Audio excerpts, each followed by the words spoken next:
Peace and love, family and friends, naysayers, whomever. My name is Leon Wheeler Jr., and this is Master Making Emotion. Today, we're going to talk about something that separates the masters from the masses, something that very few ever conquer, and that is the law of self command, controlling your inner reactions. Now, this is something that I learned the hard way. I didn't learn it from books. Nope. I learned it from the streets of Detroit, where your emotions, your ego, anger, and pride can cost you everything, even your life.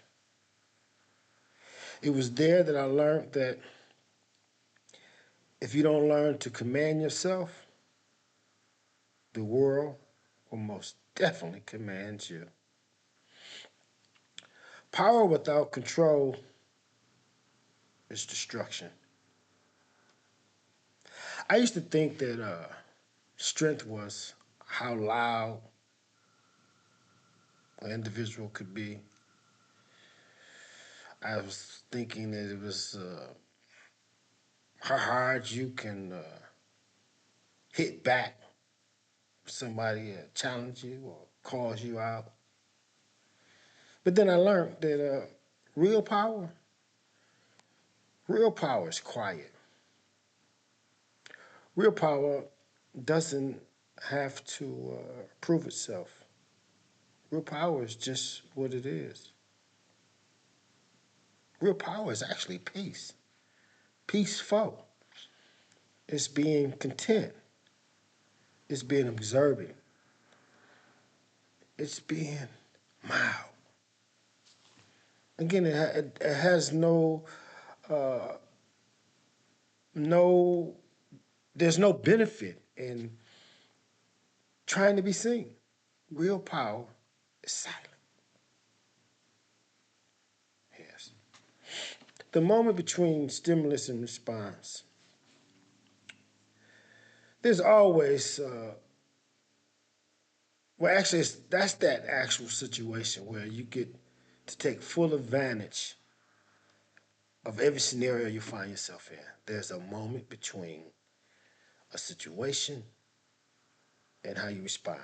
It's always there, but you have to acknowledge it. You have to see it for what it is and take advantage of it. It's always that second. As soon as somebody says something to you or do something to you, there's that second. It's happening, and now it's your turn to respond. And in that little brief space, in that opportunity, you get to make up your mind how you're going to deal with it. Now, the best way to deal with it is, I guess, is to demonstrate the response, the pause. Take a second to pause. Breathe. You know, if they put you in a bad situation, just breathe. If somebody's challenging you and calling you out, stay calm. Check out the scenario. Look at, freeze for a second. Take out the opportunity to to study the scenario. Just take the time. That's the pause. And the pause, it comes. It's it's something that can come naturally. You can't lead a storm if you are a storm. No, that's not possible. I've seen strong men crumble because they allowed their emotions, their pride, and their ego to dictate the mannerism and how they moved. And it destroyed them. And it could destroy you. And I've seen quiet men move mountains by not allowing their emotions and their ego and their pride and their anger to dictate to them. They didn't give the will to that. So once you practice the pause, once you learn to breathe, to meditate, to contemplate, to think, to walk away. And walking away doesn't make you weak. It actually is a way of protecting your energy. It's a way of protecting your peace. It's what a wise individual actually does.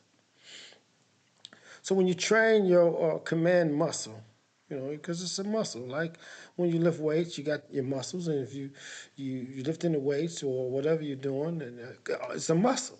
And when you're reading and studying, it's a muscle in your brain. It's a muscle. And the more that you put it to use, the stronger that it gets. And the way we build the muscle, our command muscle, is by practicing the pause. Breathe. Stay calm. Study. Walk away. Don't just react. The highest form of freedom is mastering yourself. Once you learn how to master yourself, you become invincible. That is the highest form of freedom.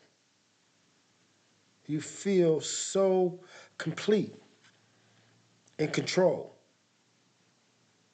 not being commanded or commanded by others. That's self-mastery. That's the law of self-command. That's master making emotion. So I'm going to end by saying that I suggest that you consider this. Stay calm, stay clear, and stay in command. This is master making emotion.